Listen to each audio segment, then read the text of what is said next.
This capsule is presented by Canadian Heritage. Creating Major General Sir Isaac Brock, the hero of Upper Canada. I am Marlene Hilton Moore, the artist who created the 14 statues and busts for the Valiants Memorial in Confederation Square. Busts have been used for hundreds of years to represent a person.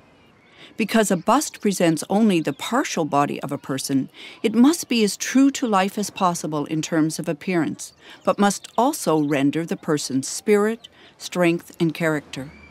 For Brock's portrait in clay, I created a steady and confident gaze that would impart an air of pride and glory to the sculpture of Major General Sir Isaac Brock.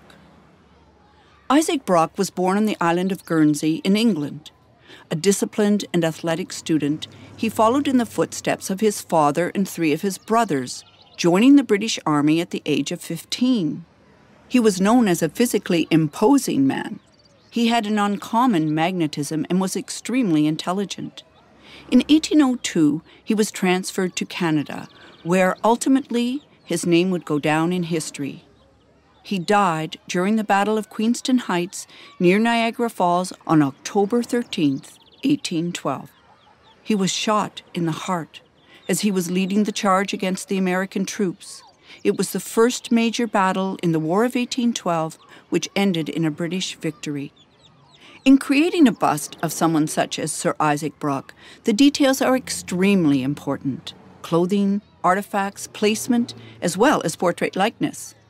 Brock died before hearing the news that he had been appointed an extra knight of the Order of the Bath by Prince Edward, Duke of Kent. He was bestowed this honor 4 days before he died, in recognition of his victory at the Battle of Detroit early in the War of 1812. As he never wore the medal in life, it is placed on the pedestal and not on his uniform. The bust was created using a reproduction of a pastel portrait that belongs to his descendants, the only authentic portrait of Brock known today. In the portrait, Brock is depicted sometime before the Battle of Queenston Heights when he was 43 years old.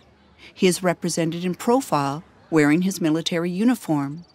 With the help of an historian and a curator specializing in the history of the War of 1812, I was able to track down the military jacket with the double row of buttons and high collar, as well as the epaulettes worn by Sir Isaac Brock himself. In fact, the hole made by the musket ball that killed him is visible on the front of his jacket in the collection of the Canadian War Museum.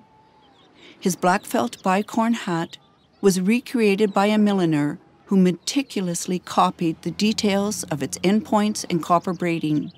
The hat was ordered by Sir Isaac Brock himself.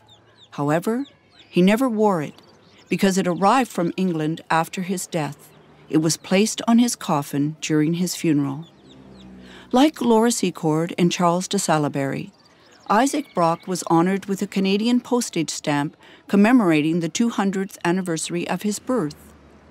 The township of Brock in the Niagara region and Brock University in St. Catharines, Ontario, were also named in his honor. Isaac Brock changed the course of history. If not for his presence in Upper Canada, the province might have fallen into American hands. It's easy to understand why he has been called the savior of Upper Canada.